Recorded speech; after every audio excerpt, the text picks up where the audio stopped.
6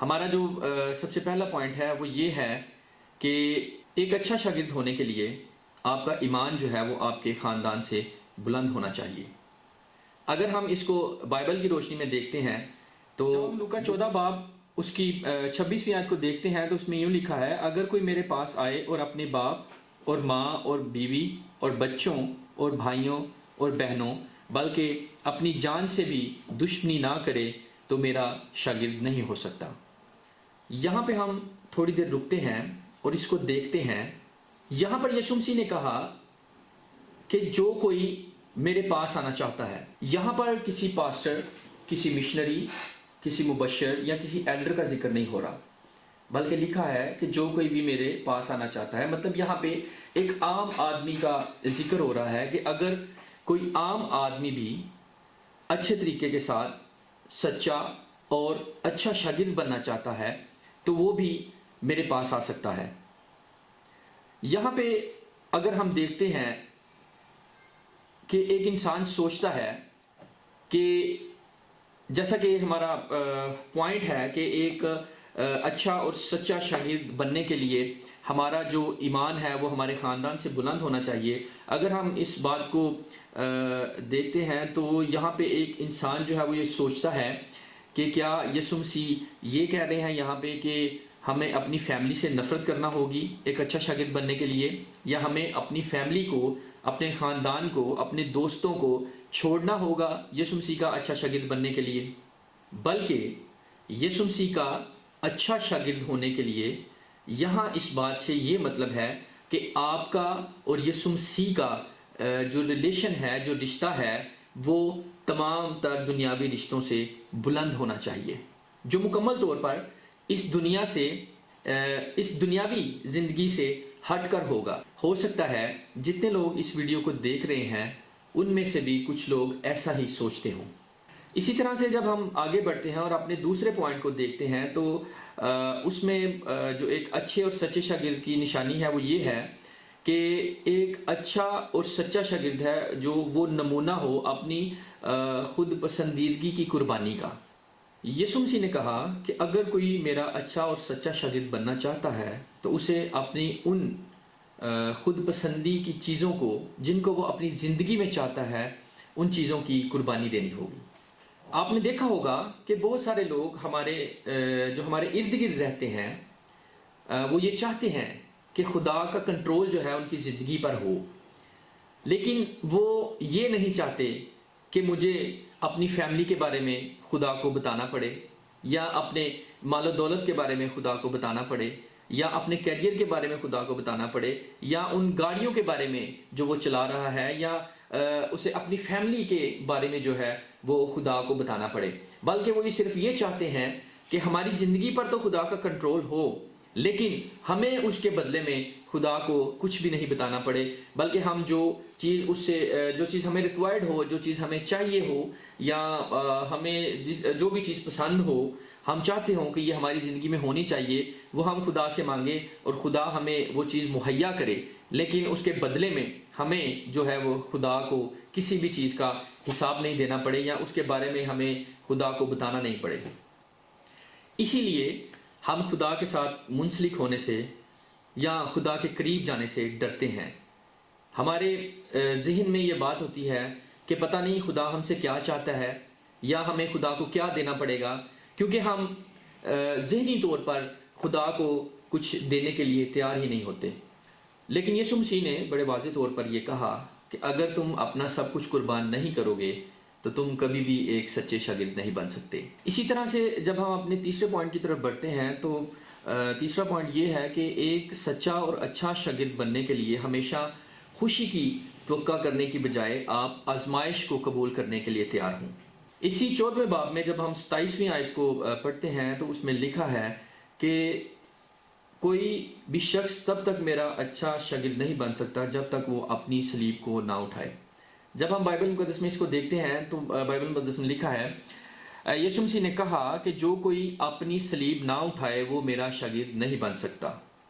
اگر آپ پہلی صدی کی رومن حکومت کے بارے میں جانتے ہیں تو آپ کو صلیب اٹھانے کا مطلب پتہ ہوگا، کیونکہ یسوع مسیح نے آسان زندگی کا وعدہ نہیں کیا۔ اس نے کہا کہ اگر تم میرے سچے اور اچھے شاگرد بننا چاہتے ہو تو تمہیں اپنی صلیب جو ہے وہ اٹھانی ہوگی۔ اسی طرح سے جب ہم اپنے چوتھے پوائنٹ کی طرف بڑھتے ہیں تو وہ پوائنٹ یہ ہے کہ ایک سچا اور اچھا شاگرد جو ہے وہ مذہب سے اپنے کردار کو بلند رکھتا ہے، مطلب اپنی نسبت کو بلند رکھتا ہے، کیونکہ بائبل مقدس میں یسوع مسیح نے کہا ہے کہ جو شخص میری پیروی نہیں کرتا وہ میرا شاگرد نہیں بن سکتا۔ جب ہم اپنے اس کلچر میں کسی کو یسوع مسیح کا شاگرد ہونے کی دعوت دیتے ہیں اور وہ ہماری دعوت کو قبول کرتا ہے تو اس کے بعد ہمیں اس سے یہ ایک سنجیدہ سوال کرنا چاہیے کہ کیا وہ یسوع مسیح کے بارے میں سیکھ رہا ہے، کیا وہ روحانی طور پر ترقی کر رہا ہے، کیا وہ یسوع مسیح کے قدموں میں بیٹھ کر اس کے بارے میں جان رہا ہے یا نہیں،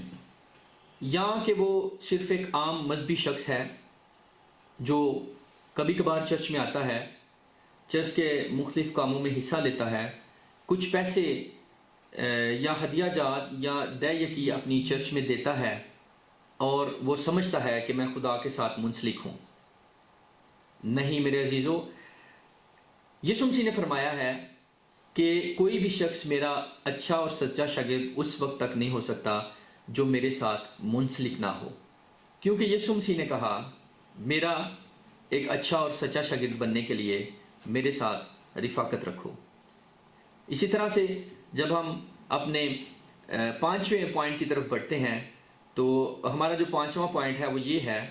ایک سچا شاگرد جو ہے وہ اپنے آرام سے زیادہ یسوع مسیح کے ساتھ وابستگی کو ترجیح دیتا ہے۔ یہاں پر یسوع مسیح نے عہد کی دو صورتیں بیان کی ہیں۔ آئے ہم اپنے 14ویں باب کی ہی 28ویں آیت کو پڑھتے ہیں تو کلام مقدس میں یوں لکھا ہے کہ کیونکہ تم میں ایسا کون ہے کہ جب وہ ایک برج بنانا چاہے تو پہلے بیٹھ کر لاگت کا حساب نہ کر لے کہ آیا میرے پاس اس کے تیار کرنے کا سامان ہے یا نہیں۔ ہم اکثر اوقات بہت سے منصوبے بناتے ہیں لیکن ہم پہلا منصوبہ چھوڑ کر اگلا منصوبہ جو ہے اس کو تیار کر لیتے ہیں۔ ہم بغیر سوچے سمجھے بہت سے منصوبے جو ہیں وہ تشکیل دیتے ہیں۔ مثال کے طور پر جیسا کہ ایک شخص کہتا ہے کہ میں ایک منسٹری بناؤں گا یا میں چرچ کا کام کروں گا وغیرہ، ایسے بہت سارے منصوبے جو ہے ہم بغیر سوچے سمجھے بنا لیتے ہیں لیکن ہم ان کو پایہ تکمیل تک نہیں لے کر جاتے۔ لیکن میرے عزیزو، ایک اچھا اور سچا شاگرد جو ہوتا ہے وہ جب ایک منصوبہ بناتا ہے تو مکمل طور پر اس کی چھان بین کرتا ہے کہ کیا میں اس کام کو کر لوں گا، اور جب وہ اس کام کی مکمل چھان بین کر لیتا ہے، اس کو یہ پتہ چل جاتا ہے کہ میں یہ کام کر سکتا ہوں یا یہ کام میں کر لوں گا، تو پھر ہی وہ جو ہے اس منصوبے کو پلان کرتا ہے اور اس منصوبے کو جو ہے وہ کبھی بھی ادھورا نہیں چھوڑتا، بلکہ جو اس نے منصوبہ بنایا ہوتا ہے وہ اس کو پایہ تکمیل تک پہنچاتا ہے۔ اسی طرح سے جب ہم اپنے چھٹے پوائنٹ کی طرف بڑھتے ہیں تو ہمارا چھٹا پوائنٹ یہ ہے کہ ایک سچا اور اچھا شاگرد جو ہے وہ اپنے آپ کو یسوع مسیح کے لیے کارآمد بناتا ہے اس سے پہلے کہ وہ بیکار ہو جائے۔ یہ ایک مشکل کام ہے کہ اپنے آپ کو یسوع مسیح کے لیے کارآمد بنانا۔ جب ہم اس کو بائبل مقدس کی روشنی میں دیکھتے ہیں تو اپنے جیسا کہ ہم 14ویں باب کو لے کے چل رہے ہیں، لوکا 14 باب کو، تو اسی طرح سے ہم لوکا 14 باب کی 34ویں اور 35ویں آیت کو جب ہم پڑھتے ہیں تو اس میں یوں مرقوم ہے، نمک اچھا تو ہے لیکن اگر نمک کا مزہ جاتا رہے تو وہ کس چیز سے مزیدار کیا جائے گا؟ نہ وہ زمین کے کام کا رہا نہ کھاد کے، لوگ اسے باہر پھینک دیتے ہیں، جس کے کان سننے کے ہوں وہ سن لے۔ ہم جانتے ہیں کہ نمک ہماری زندگی میں بہت ہی اہمیت رکھتا ہے، اسی لیے ہمیں بھی نمک سے تشبیہ دی گئی ہے۔ اب ضرورت اس بات کی ہے کہ ہمیں دیکھنا یہ ہے کہ ہم اپنے آپ کو کس طرح سے کارآمد بناتے ہیں اس سے پہلے کہ ہم رد کیے جائیں اور پھینک دیے جائیں۔ اور ہمیں ان 6 باتوں پر غور کرنا چاہیے کہ کیا ہم واقعی یسوع مسیح کے سچے شاگرد ہیں یا کہ صرف ایک عام مسیحی جو کہ بہاؤ کے ساتھ ساتھ چل رہے ہیں اور ایک آسان، سادہ اور عام مسیحی زندگی گزار رہے ہیں اور خدا سے یہ توقع کر رہے ہیں کہ خدا کے لیے کچھ کیے بغیر خدا ہمارے لیے سب کچھ کرے گا۔ بہت عرصہ پہلے کسی کو یہ کہتے ہوئے سنا کہ ہمارے لیے یہ المیہ ہے کہ ہم میں سے بہت سے لوگ بہت کم دیتے ہیں اس کو جس نے اتنا کچھ دیا. لیکن ضرورت اس بات کی ہے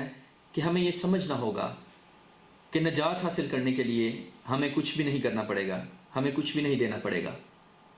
لیکن ایک اچھا اور سچا شاگرد بننے کے لیے ہمیں اپنا سب کچھ قربان کرنا پڑے گا. خداوند آپ سب کے ساتھ ہو.